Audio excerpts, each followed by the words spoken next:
ਕੱਲ੍ਹ ਨਾ ਆਪਾਂ ਜਿਹੜੇ ਕੁਐਸਚਨ ਕੀਤੇ ਸੀਗੇ ਆਪਾਂ ਉਹਨਾਂ ਬਾਰੇ ਡਿਸਕਸ ਕਰਨਾ ਤੁਹਾਡੇ ਨਾਲ। ਅਤੇ ਮੈਂ ਤੁਹਾਨੂੰ ਭੇਜੇ ਸੀ ਕੁਐਸਚਨ ਹੈ ਨਾ, ਉਹਦੇ ਵਿੱਚੋਂ ਨਾ ਇੱਕ ਪਹਿਲਾਂ ਆਪਾਂ ਡਿਸਕਸ਼ਨ ਕਰਨੀ ਆ ਕਿਊ ਫੈਕਟਰ ਜਾਂ ਕੁਆਲਿਟੀ ਫੈਕਟਰ ਦੀ। ਪਹਿਲਾਂ ਮੈਂ ਉਹ ਕਰਾ ਦਾਂ, ਫਿਰ ਇਸ ਤੋਂ ਬਾਅਦ 'ਚੋਂ ਆਪਾਂ ਡਿਸਕਸ ਕਰਾਂਗੇ ਕੁਆਲਿਟੀ ਫੈਕਟਰ ਕੀ ਆ। ਇਹਨੂੰ ਕਿਊ ਫੈਕਟਰ ਵੀ ਕਹਿ ਦਿੰਦੇ ਆਪਾਂ, ਕੁਆਲਿਟੀ ਫੈਕਟਰ ਵੀ ਕਹਿ ਦਿੰਦੇ ਆ। ਠੀਕ ਹੈ, ਕੁਆਲਿਟੀ ਫੈਕਟਰ ਹੈਗਾ ਗਾ ਵੀ ਰੈਜ਼ੋਨੈਂਟ ਫ੍ਰੀਕੁਐਂਸੀ ਦੀ ਉਹ ਅਮਾਊਂਟ ਜਿਹਦੇ ਉੱਪਰ ਇੰਸਟੈਂਟਲੀ ਕਰੰਟ ਮੈਕਸਿਮਮ ਚਲਾ ਜਾਂਦਾ। ਮੈਂ ਦੁਬਾਰਾ ਰਿਪੀਟ ਕਰਦਾ, ਫ੍ਰੀਕੁਐਂਸੀ ਦੀ ਐਕਚੁਅਲੀ ਆਪਾਂ ਅਮਾਊਂਟ ਦੇ ਨਾਲ ਇਹਨੂੰ ਰਿਲੇਟ ਕਰਨਾ। ਆਪਾਂ ਇੱਕ ਇਸ ਤਰ੍ਹਾਂ ਦਾ ਸਰਕਿਟ ਲੱਭਣਾਗਾ, ਚਾਹੇ ਤਾਂ ਉਹ LR ਸਰਕਿਟ ਹੋਵੇ ਚਾਹੇ RC ਸਰਕਿਟ ਹੋਵੇ। ਦੇਖੋ ਦੋ ਸਰਕਿਟ ਦੀ ਗੱਲ ਕਰ ਰਿਹਾ ਮੈਂ, ਈਦਰ LR ਸਰਕਿਟ ਔਰ CR ਸਰਕਿਟ। LCR ਦੇ ਵਿੱਚ ਤਾਂ ਆਪਾਂ ਡਿਸਕਸ ਕਰ ਹੀ ਲਿਆ ਸੀ, ਰਾਈਟ, ਵੀ LCR ਦੇ ਵਿੱਚ ਰੈਜ਼ੋਨੈਂਟ ਫ੍ਰੀਕੁਐਂਸੀ ਤੇ ਇੰਪੀਡੈਂਸ ਮਿਨੀਮਮ ਹੋ ਜਾਂਦੀ ਆ ਤਾਂ ਕਰੰਟ ਮੈਕਸਿਮਮ ਹੁੰਦਾ। ਪਰ ਹੁਣ ਕੁਐਸਚਨ ਆ ਵੀ LR ਜਾਂ CR ਸਰਕਿਟ ਜੇ ਹੋਵੇ ਤੇ ਉਸ ਟਾਈਮ ਤੁਸੀਂ ਕਰੰਟ ਜੇ ਮੈਕਸਿਮਮ ਲੈਣਾਗਾ ਤਾਂ ਕੀ ਕਰਨਾਗਾ। ਤਾਂ ਇਹ ਐਕਚੁਅਲੀ ਕੁਆਲਿਟੀ ਫੈਕਟਰ ਜਿਹੜਾ ਗਾ ਇਹ tan phi ਦੀ ਵੈਲਿਊ ਹੀ ਹੁੰਦੀ ਆ। tan phi ਦੀ ਵੈਲਿਊ ਨੂੰ ਇੱਕ ਥੋੜਾ ਜਿਹਾ ਚੇਂਜ ਕਰਕੇ ਆਪਾਂ ਇੱਥੇ ਐਕਸਪਲੇਨ ਕਰਦੇ ਹਾਂ ਕਿਵੇਂ। tan phi ਦੀ ਵੈਲਿਊ ਦੇਖੋ ਸੀਗੀ XL - XC/R, ਤਾਂ ਹੁਣ ਉਹਦੀ ਥਾਂ ਤੇ ਇੱਥੇ ਮੈਂ ਲਿਖੂੰਗਾ ਈਦਰ XL/R ਜੇ ਤਾਂ LR ਸਰਕਿਟ ਹੋਇਆ, ਜੇ ਹੋਇਆ RC ਸਰਕਿਟ ਤਾਂ ਮੈਂ ਇੱਥੇ ਲਿਖੂੰਗਾ XC/R। ਜਿਹੜੀਆਂ ਇਹ ਦੋਨੋਂ ਵੈਲਿਊਜ਼ ਨੇ XL/R ਤੇ XC/R, ਇਹਦੇ ਵਿੱਚ XL ਤੇ XC ਦੀ ਵੈਲਿਊ ਆਪਾਂ ਸਿੰਪਲੀ ω_L ਨਹੀਂ ਲਿਖਦੇ। ਰੀਜ਼ਨ ਕਿਉਂਕਿ ਆਪਾਂ ਇਹਨੂੰ ਲਿੰਕ ਕਰਨਾ ਰੈਜ਼ੋਨੈਂਟ ਫ੍ਰੀਕੁਐਂਸੀ ਨਾਲ। ਤੇ ਜਿੱਥੇ XL ਆ ਉਹਦੀ ਥਾਂ ਤੇ ਆਪਾਂ ਲਿਖਾਂਗੇ ω0L। ਤਾਂ ω0 ਕੌਣ ਆ? ਵੀ ਨੋ ਕਿ ਇਹ ਰੈਜ਼ੋਨੈਂਟ ਫ੍ਰੀਕੁਐਂਸੀ ਆ। ਫਿਰ XC ਕੌਣ ਆ? ਵੀ ਨੋ ਕਿ ਇਹ ਹੈਗਾ ਗਾ 1/ω0C। ਤਾਂ ω0 ਜਾਂ ਪਹਿਲੇ 'ਚ ਪੁੱਟ ਕਰ ਦੋ ਚਾਹੇ ਦੂਜੇ 'ਚ ਪੁੱਟ ਕਰ ਦੋ, ω0 ਦੀ ਵੈਲਿਊ ਕੀ ਹੁੰਦੀ ਆ? ਤਾਂ ω0 ਦੀ ਵੈਲਿਊ ਆਪਾਂ ਨੂੰ ਪਤਾ 1/√L/C ਹੁੰਦੀ ਆ। ਸੋ ਰੈਜ਼ੋਨੈਂਟ ਫ੍ਰੀਕੁਐਂਸੀ ਦੇ ਉੱਪਰ ਜਿਹੜਾ ਕਰੰਟ ਪੀਕ ਪੁਆਇੰਟ ਤੇ ਮਿਲਦਾ ਉਸ ਨੂੰ ਅਸੀਂ ਕੁਆਲਿਟੀ ਫੈਕਟਰ ਕਹਿੰਦੇ ਆ। ਬਸ ਇੰਨਾ ਕੰਮ ਆ। ਠੀਕ ਹੈ, ਤਾਂ ਆਹ ਵੈਲਿਊਜ਼ ਨੂੰ ਤੁਸੀਂ ਜੇ ਤਾਂ ਹੁਣ ਉੱਥੇ LR ਸਰਕਿਟ ਦਿੱਤਾ ਸੀ ਤਾਂ ਤੁਸੀਂ ਪਹਿਲਾ ਫਾਰਮੂਲਾ ਯੂਜ਼ ਕਰ ਲੈਣਾ ਸੀਗਾ, ਜੇ CR ਸਰਕਿਟ ਦਿੱਤਾ ਸੀ ਦੂਜਾ ਫਾਰਮੂਲਾ ਯੂਜ਼ ਕਰ ਲੈਣਾ ਸੀ। ਉਹਦੇ 'ਚ ω0 ਪਹਿਲਾਂ ਤੁਸੀਂ ਕੱਢੋਗੇ, ਰਾਈਟ। ω0 ਦੀ ਵੈਲਿਊ ਜਾਂ ਤਾਂ ਗਿਵਨ ਹੋਊਗੀ ਜਾਂ ਤੁਹਾਨੂੰ ਕੈਲਕੂਲੇਟ ਕਰਨੀ ਪਊਗੀ। ਜਿਵੇਂ ਤੁਸੀਂ ਦੇਖੋ ਕੁਐਸਚਨ ਮੈਂ ਹੁਣ ਤੁਹਾਡੇ ਨਾਲ ਡਿਸਕਸ ਕਰਦਾ, ਜਿਹੜਾ ਤੁਹਾਨੂੰ ਮੈਂ ਕੁਐਸਚਨ ਪਹਿਲਾਂ ਬੋਲਿਆ ਸੀਗਾ ਵੀ ਉਹਦਾ A ਪਾਰਟ ਕਰਕੇ ਦਿਖਾਓ ਮੈਨੂੰ। ਲੈਟ ਮੀ ਸੀ।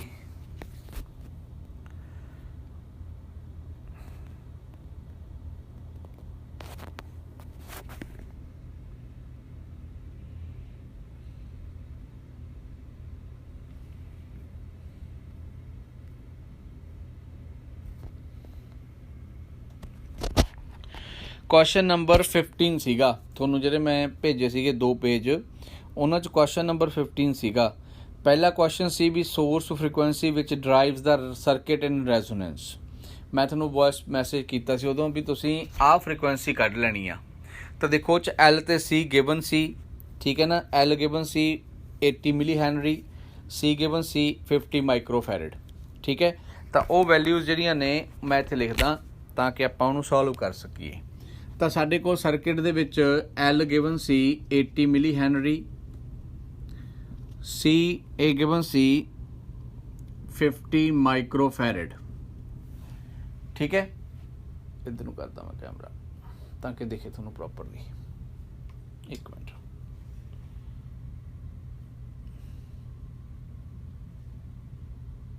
ਦੇਖਿਓ। ਠੀਕ ਹੈ, L ਤੇ C ਦੋਨੋਂ ਵੈਲਿਊਜ਼ ਗਿਵਨ ਸੀ। ਫਿਰ ਇਸ ਤੋਂ ਬਾਅਦ ਦੇ ਵਿੱਚ ਆਪਣੇ ਕੋਲ R ਵੀ ਗਿਵਨ ਸੀਗਾ। R ਸਾਡੇ ਕੋਲ ਹੈਗਾ ਸੀ 60 ਓਮ। ਸਾਨੂੰ ਉਹਨੇ ਪੁੱਛਿਆ ਕੀ ਆ, 220 ਵੋਲਟ ਸੀਰੀਜ਼ ਸਰਕਿਟ ਆ ਤੇ ਉਹਨੇ ਪੁੱਛਿਆ ਸੀ ਵੀ ਰੈਜ਼ੋਨੈਂਟ ਫ੍ਰੀਕੁਐਂਸੀ ਕਿੰਨੀ ਆ ਤੇ ਕੁਆਲਿਟੀ ਫੈਕਟਰ ਕਿੰਨਾ ਸਰਕਿਟ ਦਾ, ਰਾਈਟ। ਤਾਂ ਰੈਜ਼ੋਨੈਂਟ ਫ੍ਰੀਕੁਐਂਸੀ ਤਾਂ ਤੁਸੀਂ ਕੈਲਕੂਲੇਟ ਕਰੋਗੇ ਇੱਥੋਂ ਆ ਫਾਰਮੂਲੇ ਤੋਂ, ਰਾਈਟ। ਤੇ ਜਿਹੜਾ ਕੁਆਲਿਟੀ ਫੈਕਟਰ ਆ ਉਹ ਕਿਵੇਂ ਫਾਈਂਡ ਆਊਟ ਕਰਨਾ ਸੀ ਆਪਾਂ, Q ਇਜ਼ ਇਕੁਅਲ ਟੂ, ਹੁਣ ਤੁਸੀਂ ਜਿਹੜੀ ਵੈਲਿਊ ਆ ਕਿਵੇਂ ਮਰਜ਼ੀ ਯੂਜ਼ ਕਰ ਲਓ। ਜੇ ਮੈਂ XL ਨੂੰ ਯੂਜ਼ ਕਰਾਂ ਤਾਂ ਮਤਲਬ ਮੈਂ ਤੁਹਾਨੂੰ ਕਹਾਂ ਵੀ ਆਹ ਵੈਲਿਊ ਯੂਜ਼ ਕਰਾਂ, ਮੈਂ ਆਹ ਜਿਹੜੇ ਫਾਰਮੂਲੇ ਲਿਖੇ ਸੀ ਆਪਾਂ ਹੈ ਨਾ, XL/R ਤੇ ਉਹ ਵਾਲਾ ਫਾਰਮੂਲਾ ਜਿਹੜਾ ਹੈਗਾ, ਤਾਂ ਜੇ ਹੁਣ ਉਹ ਯੂਜ਼ ਕਰਨਾ ਹੋਵੇ, ਮੈਂ ਮੰਨ ਲਓ ਆਹ ਫਾਰਮੂਲਾ ਯੂਜ਼ ਕਰਨਾ, ਤਾਂ ਇਹ ਆ ਜਾਊਗਾ ω0L/R, XL/R ਆ ਜਾਊਗਾ। ਹੁਣ ω0 ਦੀ ਵੈਲਿਊ ਤੁਸੀਂ ਆਲਰੇਡੀ ਕੱਢੀ ਹੋਈ ਆ, ਉਹਦੇ ਪੁੱਟ ਕਰ ਦੇਣੀ ਆ, ਜਾਂ ਤਾਂ ਐਂ ਕਰ ਲਓ। ਦੂਜੀ ਗੱਲ, ω0 ਦੀ ਵੈਲਿਊ ਇੱਥੇ ਪਹਿਲਾਂ ਸਬਸਟੀਟਿਊਟ ਕਰਕੇ ਕੁਆਲਿਟੀ ਫੈਕਟਰ ਦਾ ਫਾਰਮੂਲਾ ਬਣਾ ਲੈਂਦੇ ਆ। ਤਾਂ ω0 ਦੀ ਵੈਲਿਊ ਹੈਗੀ ਆ 1/√LC ਤੇ L/R ਇੱਥੇ ਨਾਲ ਮਲਟੀਪਲਾਈ ਕੀਤੇ ਹੋਏ ਨੇ, ਰਾਈਟ।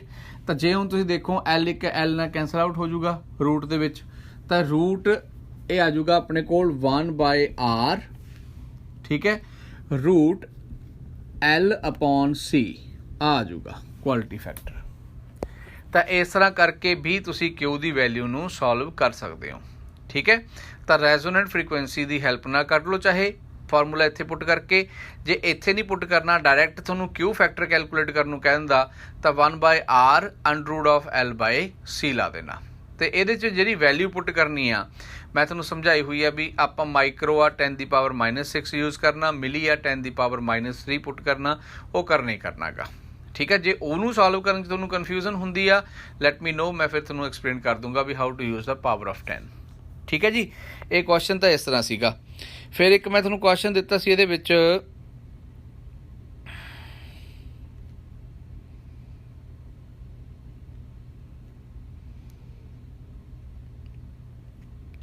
ਤੁਹਾਡੇ ਕੋਲ ਪੇਜ ਹੈਗਾ ਨਾ, ਇਹ ਜੋਬਨ ਤੇਰੇ ਕੋਲ ਹੈਗਾ ਪੁੱਤ ਪੇਜ? ਇਹ ਇੱਕ ਮਿੰਟ, ਇਹਨੂੰ ਪਹਿਲਾਂ ਕਲਿੱਕ ਕਰ ਲਿਓ, ਨਾਲੇ ਆ ਲਓ ਕਲਿੱਕ ਕਰ ਲਓ ਪਹਿਲਾਂ ਇਹਨੂੰ। ਹਾਂ, ਪੇਜ ਨੂੰ ਹੁਣ ਦੇਖਣਾ ਪੁੱਤ ਆਪਾਂ ਨਾਲ, ਹੈ ਨਾ। ਮੈਂ ਤੁਹਾਨੂੰ ਦੱਸਦਾ ਕਿਹੜਾ ਕੁਐਸਚਨ ਕਰ ਰਹੇ ਹਾਂ ਅਗਲਾ ਆਪਾਂ।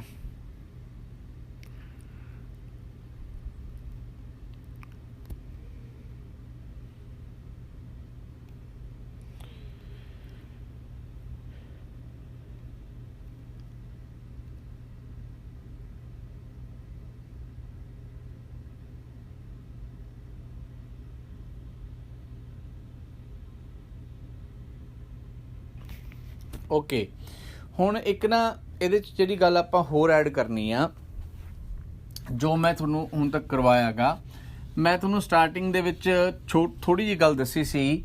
ਦੇਖੋ, ਆਪਾਂ ਵੋਲਟੇਜ ਨੂੰ ਜਾਂ ਇੰਪੀਡੈਂਸ ਨੂੰ ਕੈਲਕੂਲੇਟ ਕਰਨ ਲਈ ਆਪਾਂ ਵੈਕਟਰ ਨੂੰ ਯੂਜ਼ ਕੀਤਾ, ਰਾਈਟ। ਆਪਾਂ ਵੈਕਟਰ ਨੂੰ ਪਹਿਲਾਂ ਯੂਜ਼ ਕੀਤਾ, ਵੈਕਟਰ ਲਾਅ ਅਪਲਾਈ ਕੀਤੇ। ਇਹਦਾ ਮਤਲਬ ਇਹ ਹੋ ਗਿਆ ਵੀ ਜਿਹੜੀ ਵੋਲਟੇਜ ਆਪਾਂ ਯੂਜ਼ ਕਰ ਰਹੇ ਹਾਂ ਉਹ ਵੈਕਟਰ ਦੇ ਥਰੂ ਹੋ ਰਹੀ ਆ। ਹੁਣ ਜੇ ਤੁਹਾਨੂੰ ਸਰਕਿਟ ਦੇ ਵਿੱਚ ਕੁਐਸਚਨ ਆ ਜੇ ਵੀ ਕੀ ਆਪਾਂ ਇੰਨੀ ਕੀ ਗੱਲ ਹੀ ਆਊਗੀ, ਆ ਜਿਹੜਾ ਇੱਕ ਕੁਐਸਚਨ ਹੈ 'ਚ ਕੁਐਸਚਨ ਨੰਬਰ ਮੈਂ ਗੱਲ ਕਰ ਰਿਹਾ, I'm talking about the question number 18 A space ਦੇ ਉੱਪਰ ਹੀ ਸੀਗਾ। ਪਰ ਹੁਣ ਇਹ ਕੁਐਸਚਨ ਤਾਂ ਨਹੀਂ ਆਇਆ ਆਉਂਦਾ ਤੁਹਾਨੂੰ। ਕੁਐਸਚਨ ਤੁਹਾਨੂੰ ਕੀ ਆਊਗਾ, ਇਹ ਹੈਗਾ ਗਾ ਦਿੱਲੀ ਦੇ ਅੰਦਰ ਜਿਹੜਾ ਪੇਪਰ ਹੋਣਾ ਨਾ ਉਹਦੇ ਬਾਰੇ ਸੀ, ਉੱਥੇ ਥੋੜ੍ਹਾ ਜਿਹਾ ਲੈਵਲ ਅਪ ਹੁੰਦਾ ਗਾ, ਤਾਂ ਇਸ ਕਰਕੇ ਉਹ ਕੁਐਸਚਨ ਨਹੀਂ ਤੁਹਾਨੂੰ ਆਉਣਾ। ਤੁਹਾਨੂੰ ਸਿੰਪਲ ਗੱਲ ਇੱਕ ਪੁੱਛੀ ਜਾ ਸਕਦੀ ਆ ਵੀ ਸਪੋਜ਼ ਕਰੋ ਇੱਕ ਸਰਕਿਟ ਆ, ਉਹਦੇ ਵਿੱਚ ਆਪਣੇ ਕੋਲ 3 ਵੋਲਟੇਜ ਸਪਲਾਈ ਕੀਤੀਆਂ ਆਪਾਂ, ਠੀਕ ਹੈ, L, C ਤੇ R ਨੂੰ। 3 ਸਰਕਿਟ ਨੇ, L ਨੂੰ ਕੀਤੀ, C ਨੂੰ ਕੀਤੀ, R ਨੂੰ ਕੀਤੀ। ਤੁਸੀਂ ਉਹਨਾਂ ਵੋਲਟੇਜਸ ਨੂੰ ਜੇ ਟੋਟਲ ਵੋਲਟੇਜ ਕੱਢਣੀ ਹੋਵੇ, ਜਿਵੇਂ ਉਹਨਾਂ ਤੋਂ L, C, R ਸਰਕਿਟ ਬਣਾ ਦੀ ਆਪਾਂ, ਤਾਂ ਕੀ ਉਹਨਾਂ ਨੂੰ ਵੋਲਟੇਜ ਨੂੰ ਆਪਾਂ ਸਿੰਪਲੀ ਐਡ ਕਰ ਸਕਦੇ ਹਾਂ ਕਿ ਨਹੀਂ?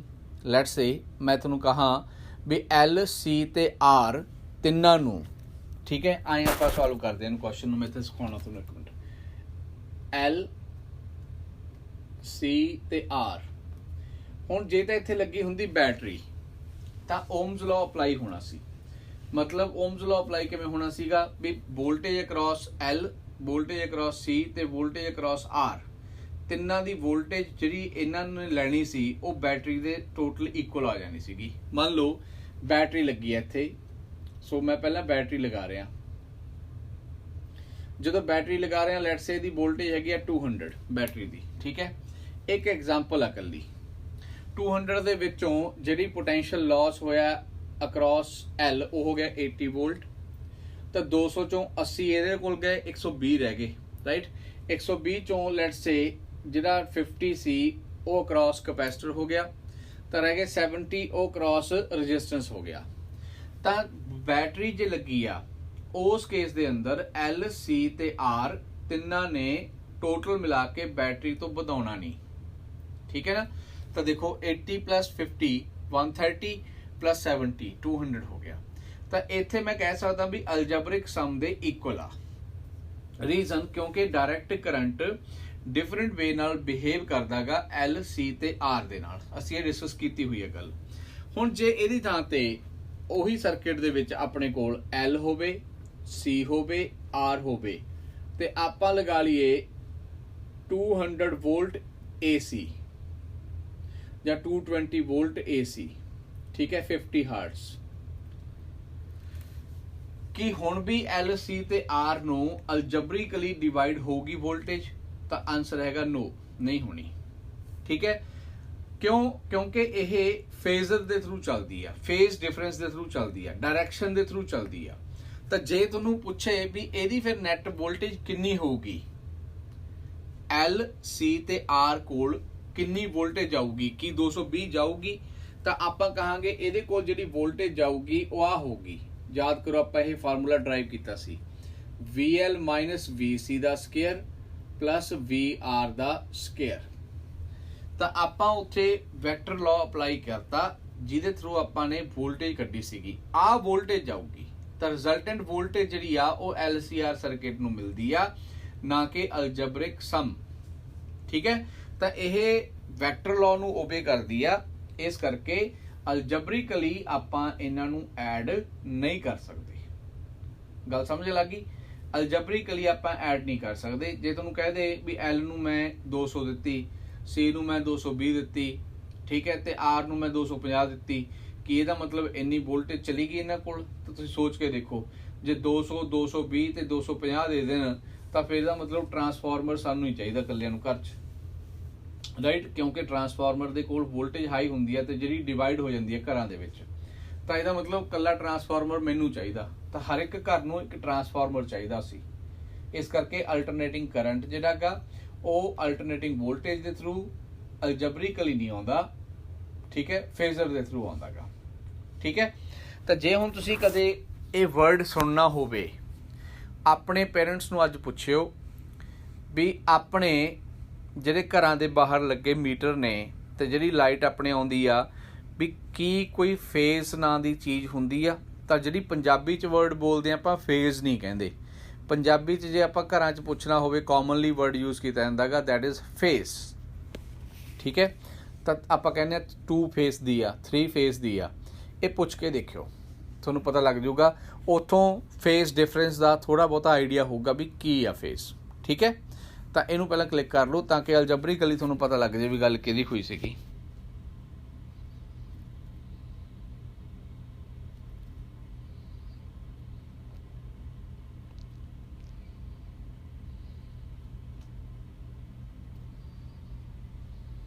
ਓਕੇ, ਹੁਣ ਇੱਕ ਗ੍ਰਾਫ ਦੇ ਬਾਰੇ ਡਿਸਕਸ਼ਨ ਆ। ਸਾਡੇ ਕੋਲ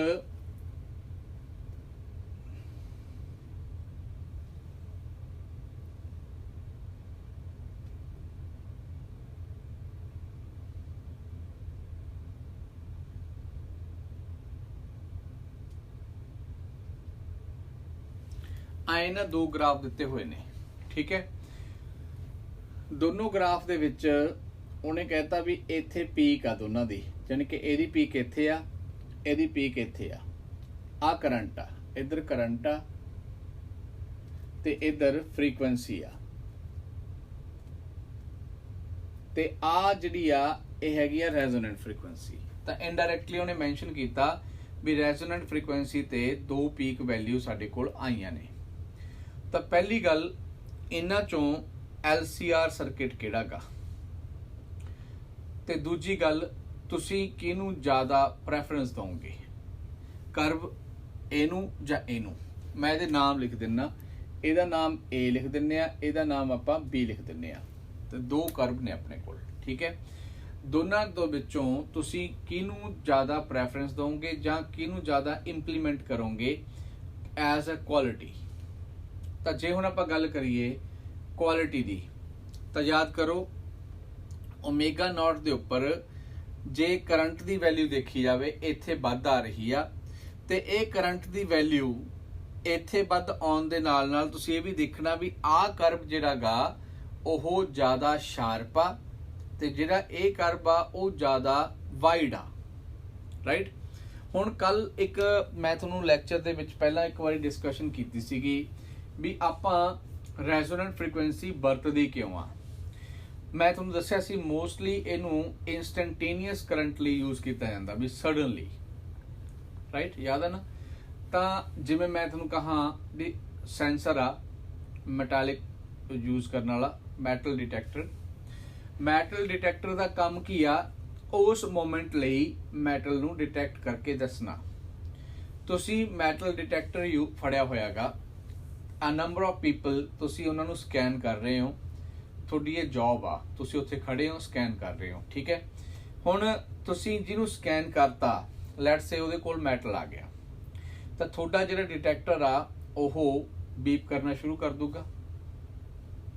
ਬੀਪ ਕਰਨਾ ਸ਼ੁਰੂ ਕਰੂ, ਤੁਸੀਂ ਉਹਨੂੰ ਪਰਸਨ ਨੂੰ ਭੇਜ ਦੋਗੇ ਇੱਧਰ ਵੀ ਚੈੱਕ ਕਰਾਓ ਉੱਧਰ ਜਾ ਕੇ, ਠੀਕ ਹੈ। ਤੁਸੀਂ ਅਗਲੇ ਪਰਸਨ ਨੂੰ ਅਲਾਉ ਕਰੋਗੇ ਵੀ ਤੂੰ ਆ ਜਾ।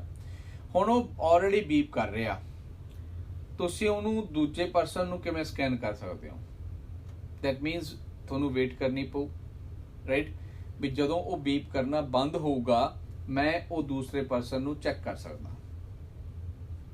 ਗੱਲ ਮੇਰੀ ਥੋੜੀ ਜਿਹੀ ਪਕੜ ਚ ਆਈ? ਤਾਂ ਦੈਟ ਮੀਨਸ ਇੱਥੇ ਡਿਲੇ ਹੋ ਗਿਆ ਵੀ ਤੁਸੀਂ ਰਿਪੀਟਡਲੀ ਸੈਕਿੰਡ ਨੂੰ ਯੂਜ਼ ਕਰਨ ਦੇ ਲਈ ਵੇਟ ਕਰੋਗੇ। ਹੁਣ ਇਸ ਗ੍ਰਾਫ ਨੂੰ ਦੇਖੋ, ਆਪਾਂ A ਗ੍ਰਾਫ ਨੂੰ ਪ੍ਰੈਫਰ ਕਰਾਂਗੇ ਉੱਥੇ ਕਿ B ਨੂੰ ਪ੍ਰੈਫਰ ਕਰਾਂਗੇ? ਦੁਬਾਰਾ ਦੇਖੋ,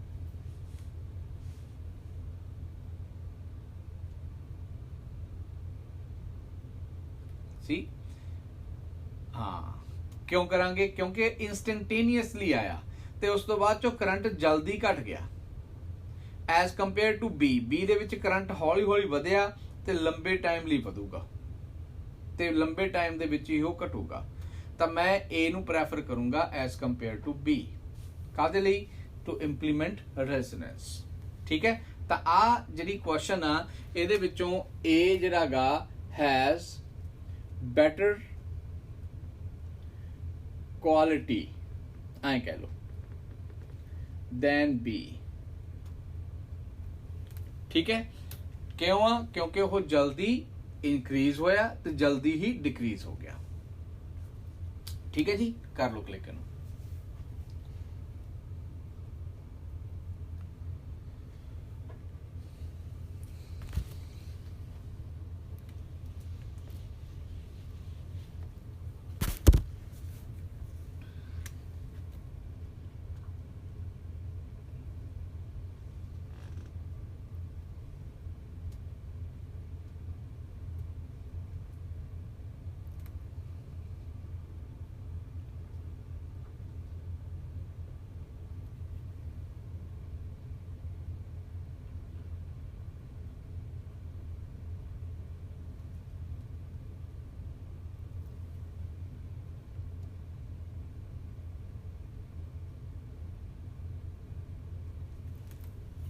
ਓਕੇ, ਆਹ ਕੁਐਸਚਨ ਤੁਸੀਂ ਦੇਖਿਆ ਹੋਊਗਾ, ਬਹੁਤ ਵਧੀਆ ਫੇਮਸ ਡਾਇਗਰਾਮ ਹੈ। ਮੈਂ ਨੇੜੇ ਕਰਦਾ ਇਹਨੂੰ।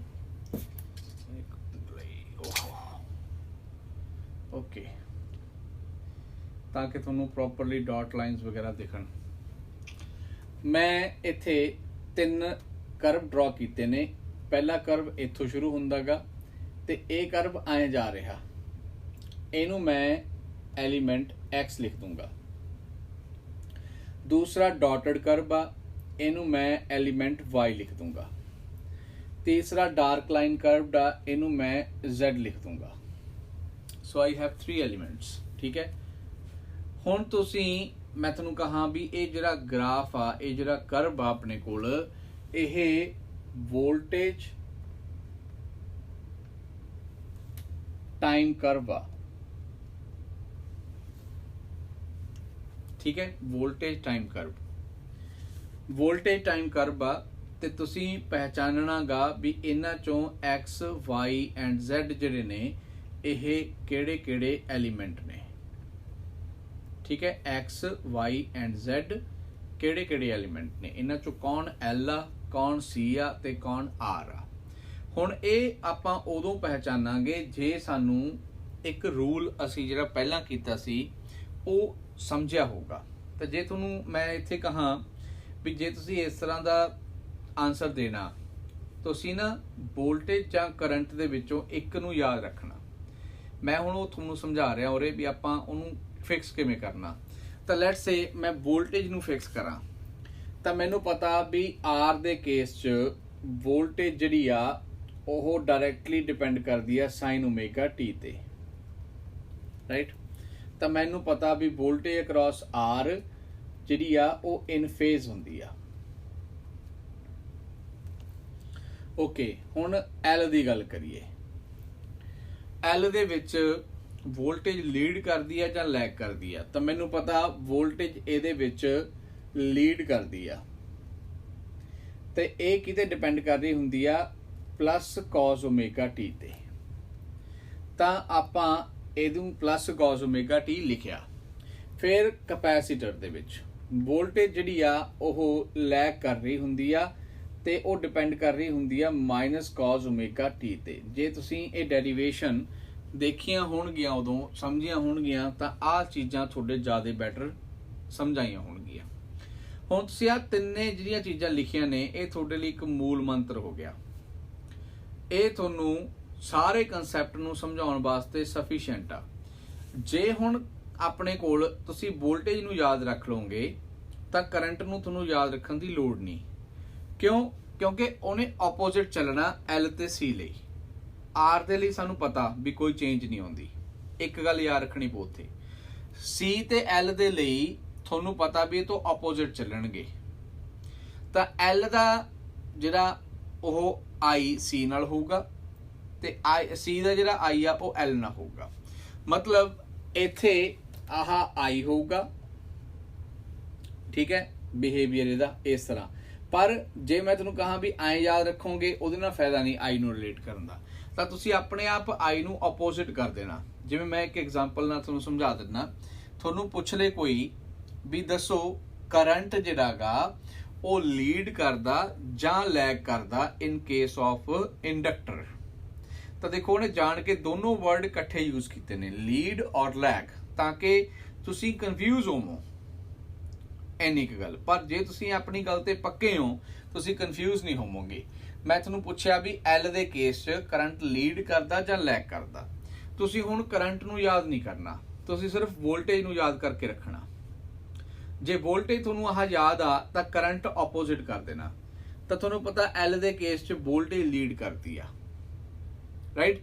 तां करंट की करूगा? लैग करूगा। Got it? करंट उल्ट बोलना। C दे केस च पर सानूं पता भी वोल्टेज लैग करदी है, तां सानूं पता भी करंट लीड करूगा।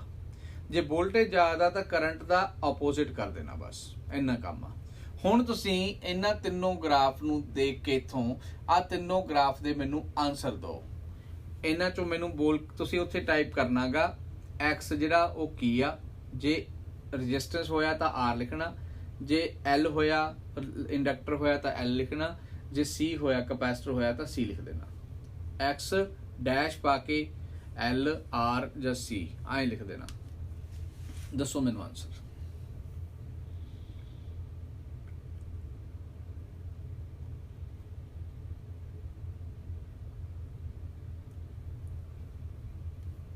जोबन 10 पुत तू ही रह गया गला।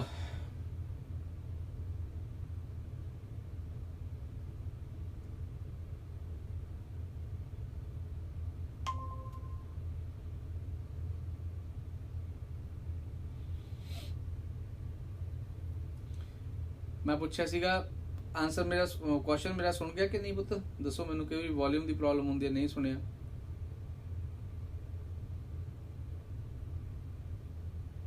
नहीं सुनिया? ओके सॉरी बेटे।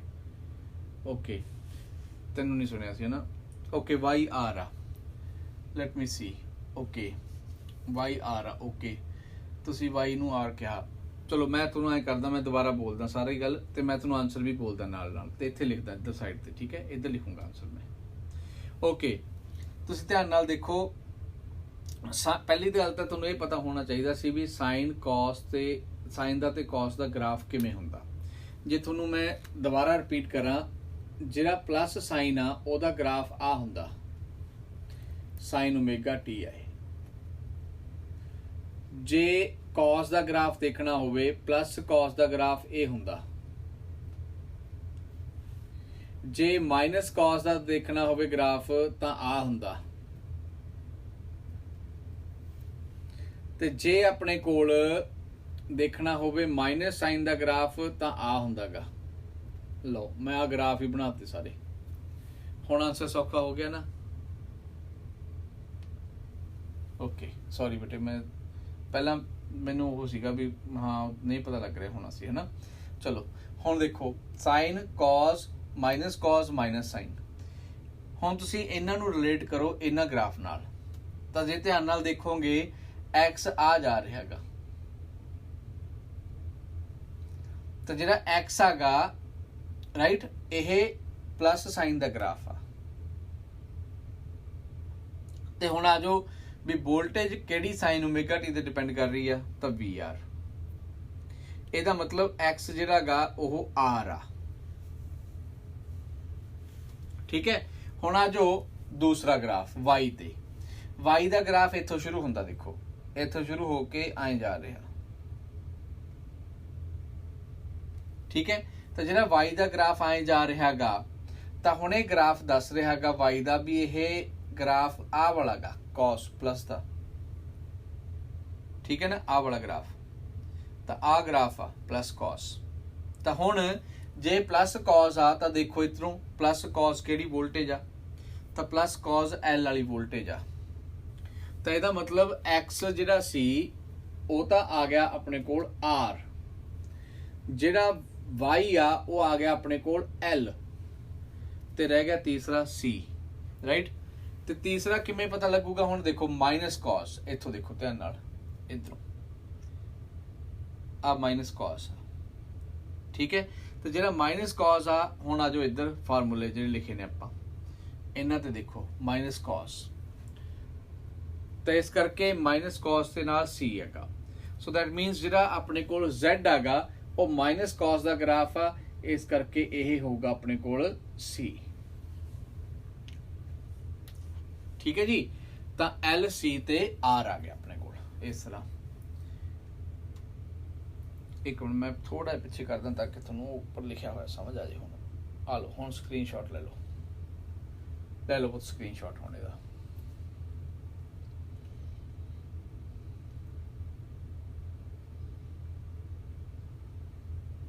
ਓਕੇ ਇਹ ਗ੍ਰਾਫ ਨਾ ਜਦੋਂ ਪੇਪਰ 'ਚ ਉੱਥੇ ਆਉਂਦਾਗਾ ਤਾਂ ਸਭ ਤੋਂ ਪਹਿਲਾਂ ਦੇਖ ਕੇ ਇਹਨੂੰ ਦੌਰਾ ਪੈ ਜਾਂਦਾ ਜਵਾਕਾਂ ਨੂੰ ਵੀ ਪਤਾ ਨਹੀਂ ਕੀ ਪੁੱਛ ਲਿਆ ਉਹਨਾਂ ਨੇ ਹੁਣ ਤੁਸੀਂ ਸੋਚ ਕੇ ਦੇਖੋ ਵੀ ਪੁੱਛਿਆ ਕੀ ਸੀਗਾ ਕਿੰਨੀ ਸੌਖੀ ਗੱਲ ਪੁੱਛੀ ਉਹਨਾਂ ਨੇ ਰਾਈਟ ਜੋ ਤੁਹਾਨੂੰ ਸਮਝਾਇਆ ਉਹਨਾਂ ਨੇ ਉਹੀ ਤੁਹਾਨੂੰ ਪੁੱਛਿਆ ਇਹ ਗ੍ਰਾਫ ਜਦੋਂ ਪੇਪਰ 'ਚ ਦੇਖਦੇ ਆ ਬੱਚੇ ਮੈਂ ਓਨੈਸਟਲੀ ਕਹਿਣਾ ਬੱਚੇ ਦੇਖ ਕੇ ਡਰ ਜਾਂਦੇ ਨੇ ਪਹਿਲੀ ਵਾਰੀ ਵੀ ਪਤਾ ਨਹੀਂ ਕੀ ਇਹਦੇ 'ਚ ਅਸੀਂ ਕੈਲਕੂਲੇਸ਼ਨ ਕਰਨੀ ਆ ਕੀ ਨਹੀਂ ਕਰਨੀ ਤਾਂ ਇੰਨੀ ਗੱਲ ਹੀ ਪੁੱਛਦੇ ਨੇ ਹੋਰ ਕੁਝ ਵੀ ਨਹੀਂ ਪੁੱਛਦੇ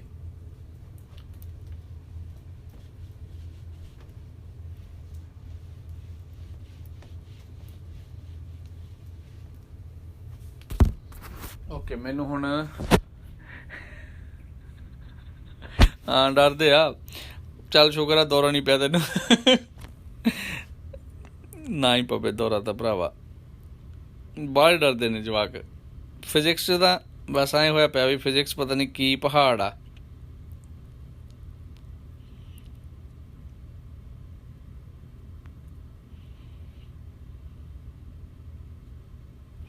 ਓਕੇ ਹੁਣ ਤੁਸੀਂ ਕੁਐਸਚਨ ਨੰਬਰ 19 ਆਪ ਕਰ ਲੈਣਾ ਠੀਕ ਹੈ ਇਸ ਪੇਜ ਦੇ ਉੱਪਰ ਕੁਐਸਚਨ ਨੰਬਰ 19 ਆ ਉਹ ਤੁਸੀਂ ਖੁਦ ਕਰ ਲੈਣਾਗਾ ਇਹ ਕੁਐਸਚਨ ਜਿਹੜਾਗਾ ਇਹਦੇ ਵਿੱਚ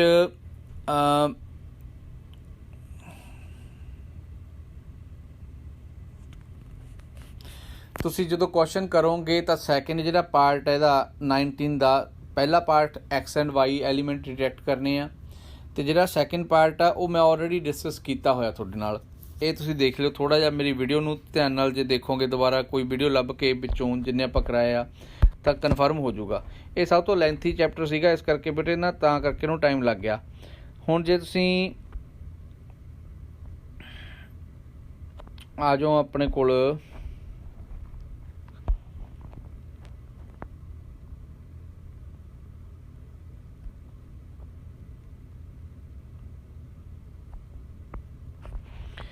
एक ना जिहड़ा सैकेंड तुहानूं एक दूजा पेज भेजिया सी मैं उहदे ते क्वेश्चन नंबर 51 देखो। हुण माड़ा जिहा जाके ना अपने WhatsApp ते जाओ, कोई गल नहीं, जे डिसकनैक्ट भी हुंदा गा तां भी दोबारा कनैक्ट कर लिओ।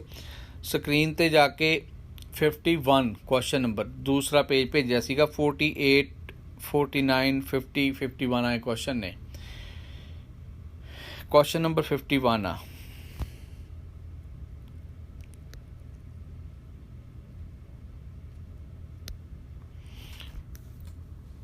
सॉरी पुत्त किने मैसेज किया सी मैं देखिया नहीं इधर। हाँ तेरे कोल तो मैनू पता वो हैगी आ बुक हैगी आ मेरी धी कोले नहीं हैगी बुक।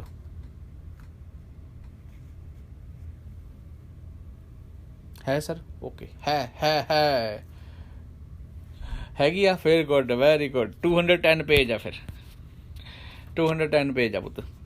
210 पेज ते क्वेश्चन नंबर 51। हुण देखो मेरे कोल कह जा भेजा ने इनू आ उल्लू जिहड़ा भेजण वाला दूजा आ देखियो ऐ भेजा होयागा भी मैं की पढ़ लूँगा इहदे विचों। इधरले पासे एक पासे है ही नहींगा।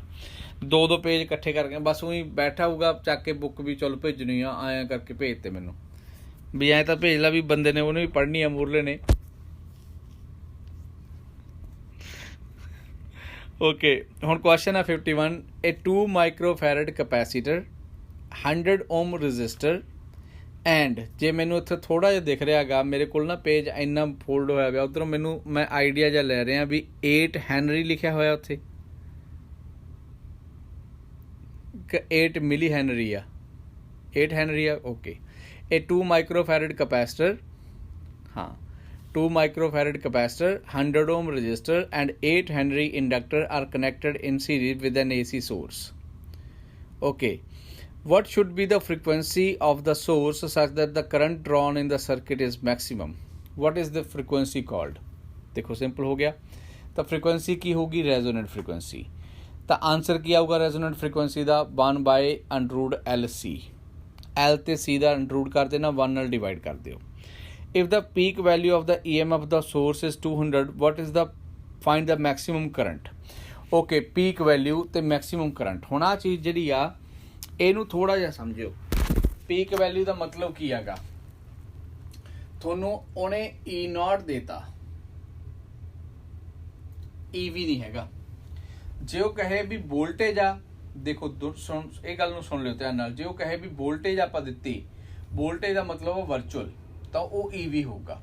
पर जे वो कहता पीक वोल्टेज का मतलब नाल नॉट लग्या हुंदा। ते जे हुण तुहानूं इत्थों आई मान लो हुण उन्हें कहता भी पीक वोल्टेज 200 वोल्ट आ दसो वर्चुअल कितनी होगी।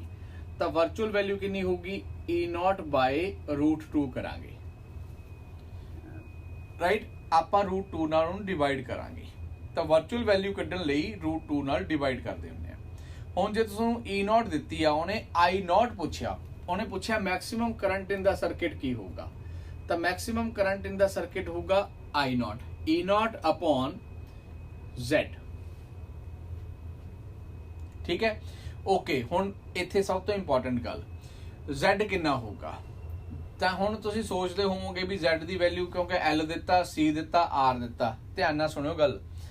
तुसीं सोचोगे भी L दिता C दिता R दिता तो Z की वैल्यू मोस्टली बच्चे की करते हैं इत्थे E0/Z की वैल्यू आ पुट कर लेंदे ने XL - XC दा स्केयर प्लस R दा स्केयर ते बैठे हुण सॉल्व करी जांदे ने मत्था मारी जांदे ने किन्ना चिर।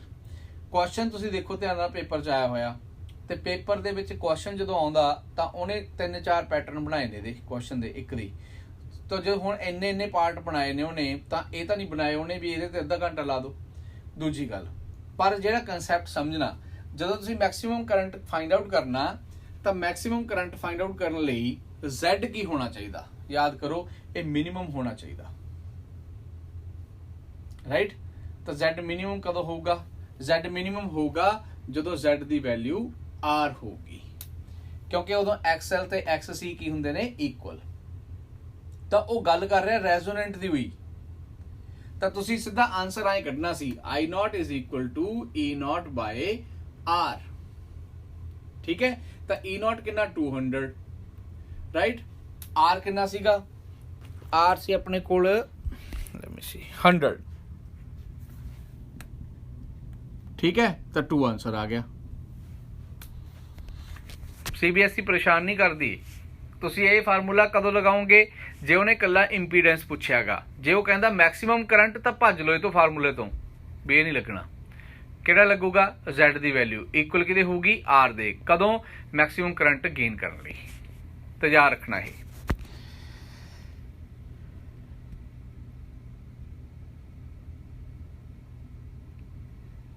ओके, क्वेश्चन थर्ड जिहड़ा गा ये तुसीं खुद करना गा, ये च मैं हैल्प नहीं करनी, ये मैं देखना भी तुसीं आउंदा कि नहीं तुहानूं। ਇਹਦਾ थर्ड पार्ट, फोर्थ पार्ट ਆਪਾਂ ऑलरेडी डिस्कस कर लिया जी, शार्पनेस क्वालिटी फैक्टर ਨੂੰ ਕਹਿੰਦੇ ਆਪਾਂ, ठीक है।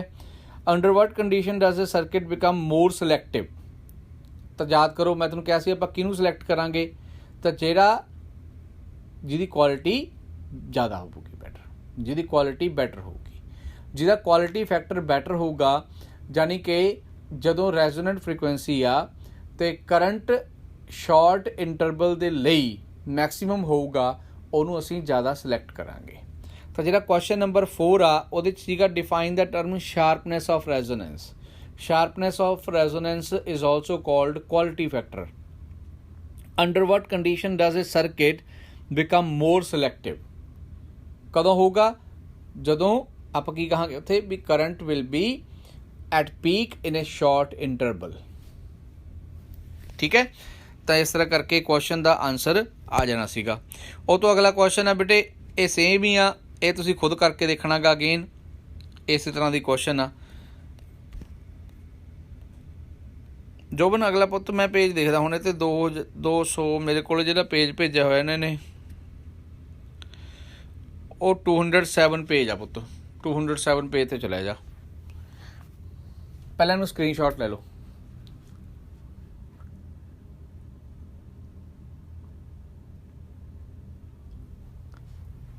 मैं इत्थे लिखना भुल गया उपर भी क्वेश्चन नंबर किहड़ा सीगा, 207 पेज। वो तो हुण मैनूं आए तो दिख नहीं रहा भी 20 तो शुरू हो रहा या 30 तो आ। तो पहला क्वेश्चन है उपर मेरे को, calculate the quality factor of A series LCR circuit, L C ते R दिते ने, mention the significance of quality factor, ठीक है ना बेटे। करन 207 पेज ते आ गए तुसीं, हुण 207 पेज ते आ जाओ तुसीं भी इसे बुक दे।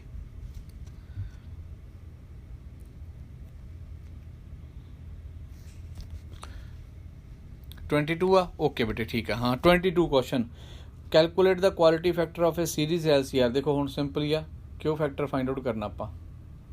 हाँ जी पुत्र, टुट गया। हाँ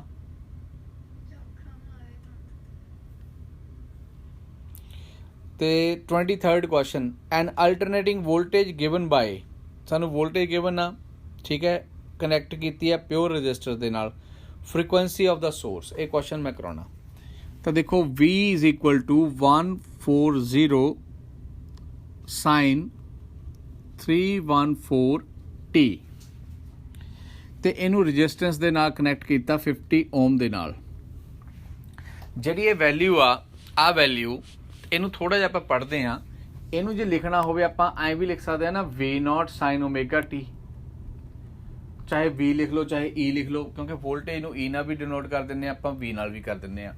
तो तुहानूं 2-3 गल्लां पुछ सकदा, वो ये भी पुछ सकदा पीक वैल्यू कितनी आ, तो पीक वोल्टेज कितनी है और देखो, तो V0 ना कंपेयर करो 140 नू, तो 140 V0 की वैल्यू है। वैसे मैं तुहानूं गल दसदी भी जे वो इसे क्वेश्चन तो तुहानूं पुछ लैंदा भी दसो पीक करंट कितना, तो पीक करंट किवें लभदे आपां, तो याद करो I0 V0 upon R, right. तो 140 V0 सीगा, ओके। हुण फ्रीकुएंसी, तो फ्रीकुएंसी देखो ओमेगा तो निकलूगी, कंपेयर करके देखो ਤਾਂ ਇੱਥੇ ਓਮੇਗਾ ਟੀ ਦੀ ਵੈਲਿਊ 314 ਟੀ ਆ, ਤਾਂ ਓਮੇਗਾ ਕਿੰਨਾ ਗਾ 314। ਆਪਾਂ ਨੇ ਨਿਊ ਕੱਢਣਾ ਤਾਂ ਓਮੇਗਾ ਨੂੰ ਕੀ ਲਿਖਾਂਗੇ ਆਪਾਂ 2 ਪਾਈ ਨਿਊ ਇਜ਼ ਇਕੁਅਲ ਟੂ 314। ਹੁਣ ਤੁਸੀਂ ਆਪ ਦੇਖੋ 314 ਉਹਨੇ ਕਿਉਂ ਦਿੱਤਾ ਗਾ, ਕਿਉਂਕਿ ਪਾਈ ਦੀ ਵੈਲਿਊ 3.142 ਹੁੰਦੀ ਆ, ਤਾਂ ਪਾਈ ਦੀ ਵੈਲਿਊ 3.14 ਪੁੱਟ ਕਰ ਦੋ into nu is equal to 314। Solve ਕਰ ਲਓ, ਨਿਊ ਆ ਜਾਊਗਾ। ਠੀਕ ਹੈ, ਇਸ ਤਰ੍ਹਾਂ ਕਰਕੇ ਕੁਐਸਚਨ ਦਾ ਆਨਸਰ ਸੀਗਾ। ਫਿਰ ਉਹ ਕਹਿੰਦਾ RMS ਕਰੰਟ ਥਰੂ ਦਾ ਰਜਿਸਟਰ। ਤਾਂ ਹੁਣ ਉਹਨੇ ਕੀ ਪੁੱਛਿਆ ਆਪਾਂ ਨੂੰ, RMS ਪੁੱਛਿਆ ਉਹਨੇ। ਤਾਂ ਤੁਸੀਂ ਪਹਿਲਾਂ ਦੇਖੋ I0 ਕੱਢ ਲਿਆ, ਰਾਈਟ। ਆਪਾਂ ਨੇ RMS ਕੱਢਣਾ। RMS ਦਾ ਮਤਲਬ ਆ ਵਰਚੁਅਲ IV, ਕਿਉਂਕਿ IV ਤੇ RMS ਸੇਮ ਚੀਜ਼ ਆ। ਤਾਂ IV ਜਾਂ RMS ਦੀ ਵੈਲਿਊ ਕਿੰਨੀ ਹੁੰਦੀ ਆ, ਪੀਕ ਬਾਈ √2।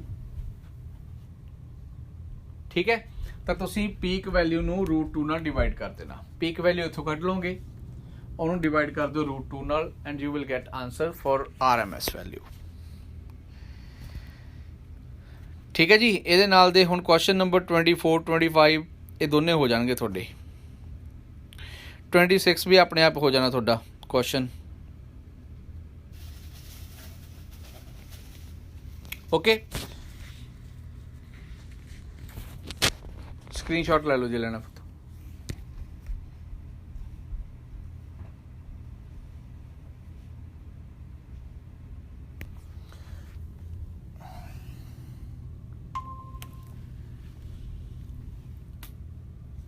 ਕਰਨ ਸਕਰੀਨਸ਼ਾਟ ਉਹਨੂੰ ਮੈਂ ਕਹਿਤਾ ਸੀਗਾ ਜੋਬਨ ਨੂੰ, ਉਹ ਤੈਨੂੰ ਭੇਜ ਦੂ। ਠੀਕ ਹੈ ਪੁੱਤ। ਕੁਐਸਚਨ ਨੰਬਰ 25, 26 ਇਹ ਹੋ ਜਾਣਗੇ। ਆਈਡੀਅਲ ਕਪੈਸਿਟਰ ਦੀ ਹਜੇ ਆਪਾਂ ਗੱਲ ਨਹੀਂ ਕਰਨੀ, ਮੈਂ ਤੁਹਾਨੂੰ ਆਪ ਹੀ ਦੱਸੂਗਾ ਕਦੋਂ ਕਰਨੀ ਆ। Question number 28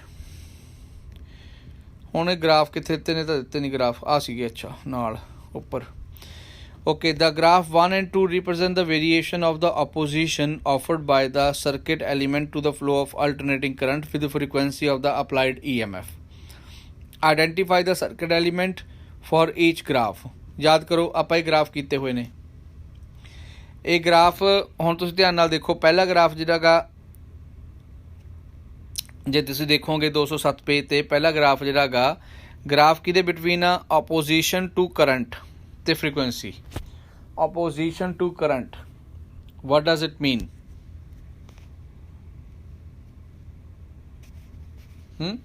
opposition to current ਕੀ ਹੋਊਗਾ? opposition to current ਦਾ ਮਤਲਬ ਆ ਹਾਂ resistance। ਤਾਂ ਜੇ R ਆ, ਦੂਜੇ ਲਈ opposition ਹੋਊਗੀ XL, ਤੀਜੇ ਲਈ ਹੋਊਗੀ XC। ਆ ਤਿੰਨ opposition ਨੇ। ਠੀਕ ਹੈ, ਤਾਂ ਹੁਣ ਤੁਸੀਂ ਦੇਖੋ ਧਿਆਨ ਨਾਲ, R ਦੇ ਕੇਸ 'ਚ ਫ੍ਰੀਕੁਐਂਸੀ ਤੇ ਡਿਪੈਂਡ ਨਹੀਂ ਕਰਦਾ, ਕਿਉਂਕਿ R ਦੇ ਵਿੱਚ ਫ੍ਰੀਕੁਐਂਸੀ ਨਹੀਂ ਆਉਂਦੀ। XL 'ਚ ਫ੍ਰੀਕੁਐਂਸੀ ਆਉਂਦੀ ਆ, ਯੈਸ। XC 'ਚ ਫ੍ਰੀਕੁਐਂਸੀ ਆਉਂਦੀ ਆ, ਯੈਸ। R ਦੇ ਕੇਸ 'ਚ ਇੰਡੀਪੈਂਡੈਂਟ।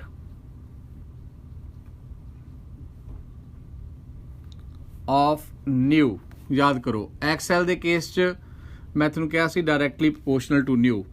XC ਦੇ ਕੇਸ 'ਚ ਇਨਵਰਸਲੀ ਪ੍ਰਪੋਰਸ਼ਨਲ ਟੂ ਨਿਊ। ਤੁਹਾਨੂੰ ਮੈਂ ਉਦੋਂ ਇਹ ਵੀ ਦੱਸਿਆ ਸੀਗਾ ਵੀ ਬੁੱਕਸ ਨੇ ਜਿਹੜੀਆਂ ਉਹ ਸਟ੍ਰੇਟ ਲਾਈਨ ਬਣਾਉਂਦੀਆਂ ਨੇ, ਪਰ ਐਕਚੁਅਲ ਜੇ ਤੁਸੀਂ ਡਰਾ ਕਰਨਾ ਪੈ ਜੇ ਤੁਹਾਨੂੰ, ਤਾਂ ਤੁਸੀਂ ਕਰਵ ਬਣਾਉਣਾ ਥੋੜ੍ਹਾ ਜਿਹਾ।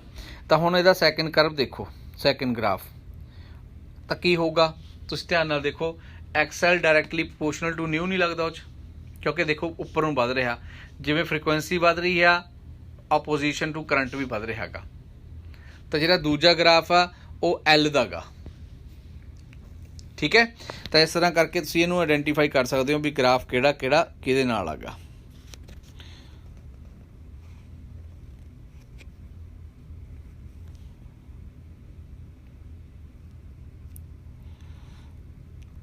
ਇਸ ਤੋਂ ਬਾਅਦ ਚੋਂ ਕੁਐਸਚਨ ਨੰਬਰ 30 ਦੇਖੋ। An electric lamp having coil of negligible inductance connected in series with capacitor, okay, and AC source. How does the brightness of the lamp change on reducing capacitance frequency? दो question ने। ਉਹਨੇ ਤੁਹਾਨੂੰ ਇੱਕ ਗੱਲ ਕਹਿਤੀ ਵੀ ਕੋਇਲ ਦੀ ਆਪਣੀ ਇੰਡਕਟੈਂਸ ਨਿਗਲੀਜੀਬਲ ਆ, ਇਹਦਾ ਮਤਲਬ L ਦੀ ਵੈਲਿਊ ਕੋਇਲ ਦੀ ਆਲਮੋਸਟ ਨਿਗਲੀਜੀਬਲ ਆ। ਤਾਂ L ਲੱਗਿਆ ਨੀਗਾ, ਐਂ ਕਹਿ ਲਓ, ਮਤਲਬ L ਦੀ ਵੈਲਿਊ ਨੂੰ ਤੁਸੀਂ ਸਬਸਟੀਟਿਊਟ ਨਹੀਂ ਕਰ ਸਕਦੇ। ओके एल की वैल्यू में सबसटीट्यूट नहीं कर सकते, पर बिहेवियर तो वह रिप्रजेंट होगा ना, चाहे एल कोयल आ गई, चाहे कोयल की इंडक्टेंस अपनी कुछ भी होवे थोड़ी होवे, पर कोयल तो कोयल ही आ। तो हुण पहला क्वेश्चन आ भी how does the brightness of the lamp change on reducing the capacitance. Okay जे तुसी कैपेसिटेंस नू रिड्यूस करते हो तो याद करो एक्स सी की वैल्यू 1/ω c आ, राइट। जे तुसी सी नू घटाने हो तो एक्स सी वधूगी, राइट। एक्स सी का मतलब वधन का की आ, अपोजिशन वधूगी तो करंट का लॉस होगा तो ब्राइटनेस घटूगी। दूजा फ्रीकुएंसी ते की फर्क पऊगा, तो आ जाओ हुण इधर फ्रीकुएंसी जे रिड्यूस होगी तो अगेन जे फ्रीकुएंसी रिड्यूस होगी अगेन एक्स सी जिहड़ा वह वधूगा, ठीक है जी। तो एक्स सी दे वधन नाल अगेन ब्राइटनेस जिहड़ी आ वो घटूगी, तो दोनों केस दे विच ब्राइटनेस डिक्रीज होगी। जिहड़े ये क्वेश्चन आ क्वेश्चन नंबर 30।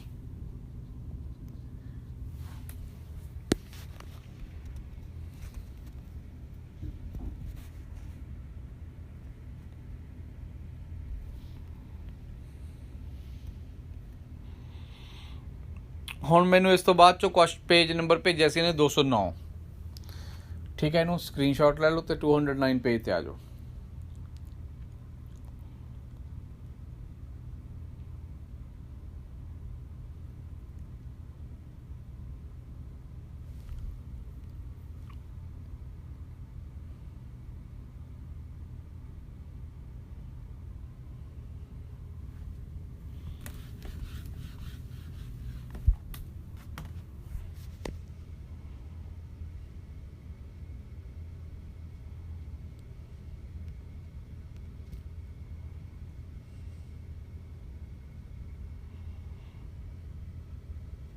ओके एक ना मैं आ गल हुण इत्थे क्लीयर करदा तुहाडे नाल। दो टाइप दी क्वेश्चनिंग हो सकती आ, एक हुंदी आ एंगूलर फ्रीकुएंसी, वैसे तो +1 च पढ़िया होगा तुसीं, एक कला फ्रीकुएंसी आ। जे तुहानूं पुछदा गा भी एंगूलर फ्रीकुएंसी, रेजोनेंट एंगूलर फ्रीकुएंसी जां कला एंगूलर फ्रीकुएंसी, तां इहदा मतलब तुसीं ω0 कढ रहे हो। जे वो पुछदा गा कली फ्रीकुएंसी तां तुसीं ν0 कैलकुलेट कर रहे हो। ω0 की वैल्यू जी आ मैं इत्थे लिख दांगा, ये हैगी आ 1/√LC, तो ν0 की वैल्यू के नाल इत्थे कल्ला 2π मल्टीप्लाई हो जाता, ठीक है। ये क्वेश्चन नंबर सीगा 42 ये दिता होयागा, तो ये क्वेश्चन तुसीं कर लेना ट्राई। क्वेश्चन नंबर 42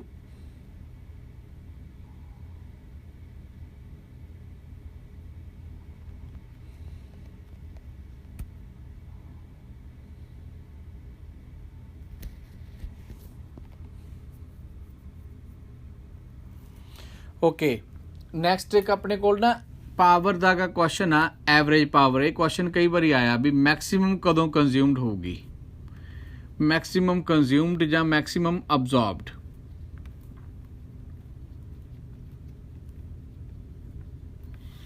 ओके ये कदों होगी, ये क्वेश्चन के बारे मैं थोड़ा डिस्कस कर दांगा। ਜਾਂ ਤਾਂ याद करो एवरेज पावर ਆਪਾਂ फार्मूला बनाया सी उदों EV/IV cos φ ਹੁੰਦਾ, ਇਹ फार्मूला ड्राइव ਕੀਤਾ ਸੀ ਆਪਾਂ, ठीक है। ਜੋਬਨ ਪੁੱਤ ਮੈਂ ਭੇਜਤਾ ਸੀ ਲੈਕਚਰ ਜਿਹਦੇ ਚ ਡੈਰੀਵੇਸ਼ਨ ਆ, ਪੁੱਤ ਤੂੰ ਦੇਖ ਲਈ ਚੰਗਾ। ਹੁਣ ਇੱਥੇ EV/IV cos φ ਦੀ ਵੈਲਿਊ ਜਿਹੜੀ ਆ, ਹਾਂ ਇਹ cos φ ਜਿਹੜਾ ਫੇਜ਼ ਐਂਗਲ ਆ ਹਨਾ, ਮੈਂ ਤੁਹਾਨੂੰ ਦੱਸਿਆ ਸੀ ਵੀ ਜੇ ਰੈਜ਼ਿਸਟੈਂਸ ਆ ਤਾਂ ਰੈਜ਼ਿਸਟੈਂਸ ਦੇ ਕੇਸ ਚ φ 0 ਹੋਊਗਾ। ਕਦੋਂ? In case of resistance. तो इत्थों तक क्लीयर हो जाता भी रजिस्टेंस के केस च।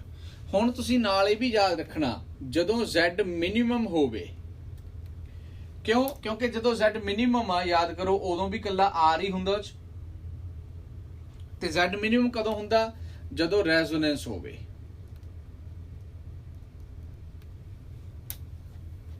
तो रेजोनेंस के टाइम दे विच Z मिनीमम हुंदा गा ਜਾਂ ਉਦੋਂ R ਹੁੰਦਾ ਕੱਲਾ, ਇਹ ਕਹਿ ਲਓ, ਤੇ φ 0 ਹੁੰਦਾ।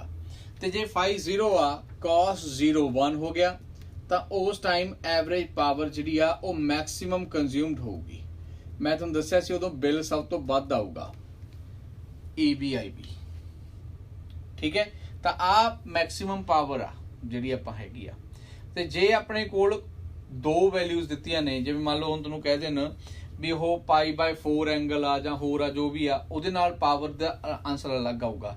ਜੇ ਕਹਦੇ ਵੀ ਪਾਵਰ ਡਿਸੀਪੇਟ ਹੀ ਨਹੀਂ ਹੋਈ, ਸੋ ਉਹਦਾ ਮਤਲਬ ਕੀ ਆ ਵੀ ਜਾਂ ਤਾਂ ਉੱਥੇ L ਲੱਗਿਆ ਇਕੱਲਾ ਜਾਂ C ਲੱਗਿਆ, ਕਿਉਂਕਿ L ਜਾਂ C ਓਨਲੀ ਹੋਣ ਕਰਕੇ ਫਾਈ ਦੀ ਵੈਲਿਊ π/2 ਹੋ ਜਾਂਦੀ ਆ।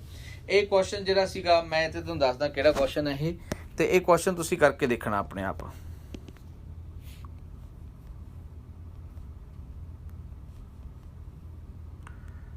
ਇੱਕ ਮਿੰਟ,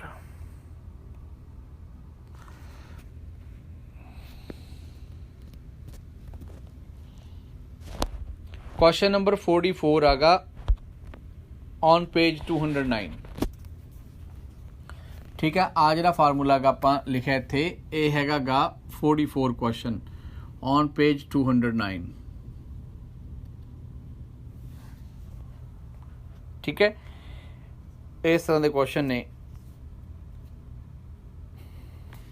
ते एक ना किते तुहानूं पाई स्क्वायर जे आउंदा हुंदा गा, जिवें एक इसे क्वेश्चन च पाई स्क्वायर लिखा होया, कल भी रह गया सी दसना, पाई स्क्वायर नूं 10 पुट कर लिया करो, पाई स्क्वायर की वैल्यू 10 हुंदी आ, तो कोशिश करा करो पाई स्क्वायर बनाउण दी ताकि वो 10 पुट हो जाए। ठीक है, बाकी क्वेश्चन तो बेटे इस तरह के ने, हुण रिपीट होने लग गए क्वेश्चन ये विचों, तुसीं ये ट्राई कर लियो अपने आप क्वेश्चन। जे स्टिल कोई प्रॉब्लम आई मैं फिर तुहानूं कहना, ठीक है, बेझिझक होकर मैनूं दस दिओ, मैं फिर थोड़ी हैल्प कर दूँगा। ठीक है, आ वीडियो मैं अपलोड कर देना अज, तुसीं जे डाउट होया कोई तो इस देख लैनी आ, तो जे स्टिल कोई कन्फ्यूजन नहीं हैगी and you are ready for the test, let me know, फिर मैं थोड़ा टेस्ट जिहड़ा गा वो कंडक्ट कर दूँगा।